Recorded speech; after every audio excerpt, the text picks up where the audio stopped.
Seeing a black and yellow penalty charge notice stuck to your windscreen makes your heart sink. And when you climb back in your car, your next thought is, should I pay or appeal? In a minute, I'm going to give you 5 strong reasons to appeal your ticket. But first, I need to let you know how important it is not to ignore a Derby penalty charge notice. It's a long story, but I didn't pay or appeal my PCN and it ended up costing me £600 after a visit from the bailiffs. And that's because, unlike parking charge notices, these parking fines are enforceable by law. So when you get a Derby PCN, you need to act quickly. Ideally, you don't want to pay more than you have to, and if you appeal straight away, it puts your fine on hold. That means if your appeal is rejected, then you still might be able to pay the discounted rate. You can appeal online or by post. If you feel your fine was unjust, then it's definitely worth appealing. So here are 5 strong reasons to appeal your Derby PCN. 1. You were within the grace period.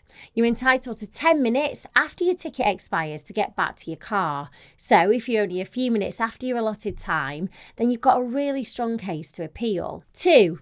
The signs weren't very clear. So for example, they were faded, hidden by trees, broken or barely visible. You'll need photo evidence to back this up. So take as many pictures as you can and a video if possible. 3. You're unable to get back to your vehicle. Now this could be a medical emergency or something just as serious. Again, you'll need to be able to prove this. 4. You couldn't get back in time because you've got mobility issues. If you're disabled, pregnant, or you've got a really young baby, then the Equality Act says that you must be treated with understanding. 5. You were parked correctly and an error was made on their part. Now, you've probably already got the hint by now, but the more you can prove, the better.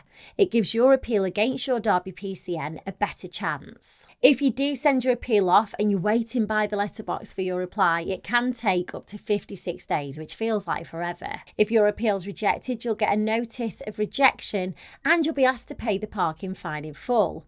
But if you're adamant that the Derby PCN has been issued incorrectly, then you can escalate it to the tribunals. However, whatever they decide will be final. If you've had multiple parking fines, your council might be able to set up a payment plan for you, or they might be able to stagger when the individual payments are due. It'll help your case if you can explain how much you can afford by setting up a personal budget, which shows your income and expenditures. If you're wondering if you've got a strong appeal, then you could speak to online solicitors at JustAnswer. You can use their £5 trial to ask as many questions as you want about your Derby penalty charge notice. And I'll leave that link below the video for you, so good luck.